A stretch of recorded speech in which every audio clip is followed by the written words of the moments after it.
A4E, tell them we won't work for free. The politically bent wreckers were out in force today, all 8 of them, voicing scorn at the London offices of A4E, the most controversial of the private companies contracted by the government to help the unemployed. The protesters laugh off the minister's claim that there's some sort of fifth column. They've simply revealed big companies getting people to work for nothing, and they say it's all happened so quickly.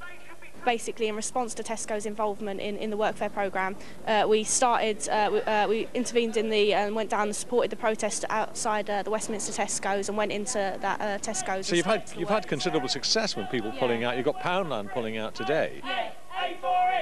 Public support has been really massive for the campaign.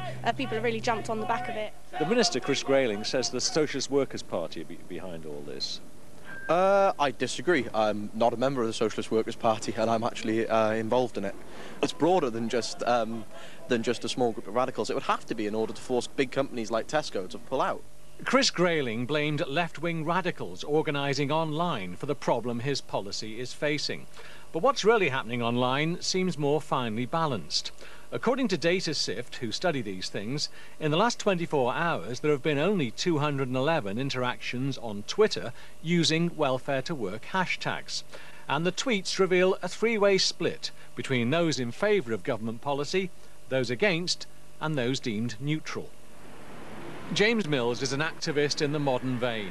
Inside Westminster, he's a researcher for a Labour MP.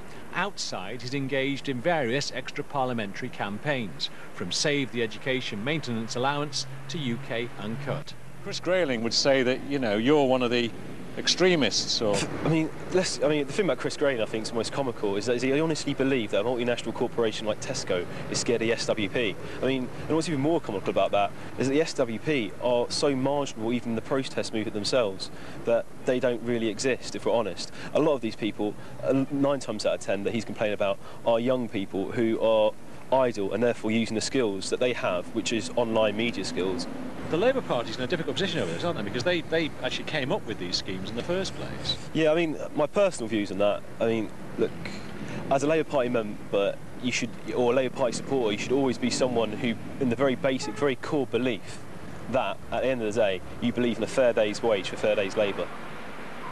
You don't need to be a member of the Socialist Party or the SWP or one of Chris Grayling's bogey groups to know that a single issue at the right time can have a huge impact. Trotsky called it the little lever. Well, in the case of welfare to work, the little lever has been well and truly pulled, and the big corporations have taken fright. Last week, this Tesco's branch opposite Parliament was the scene for a protest against welfare to work. Since then, the clouds have been gathering. A Conservative think tank produced a report claiming overwhelming support for workfare a year ago. 80% wanted the long-term unemployed compelled to work before getting benefits. 50% felt benefit rates were too high. So how does the same think tank believe such a study would turn out amid the current row? What the public do want to see, very clearly, is an element of something for something in welfare reform and in welfare and in employment support.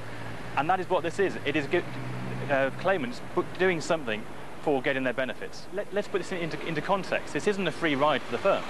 They're providing the experience, they're providing training, they're getting people into work who have very little experience. And they're pulling out of this now, the companies, aren't they? Yeah, and I think that's a shame. The flagship policy, welfare to work, is listing badly. Protesters with laptops, some close to the mainstream, have blown a hole in one of the government's biggest big ideas.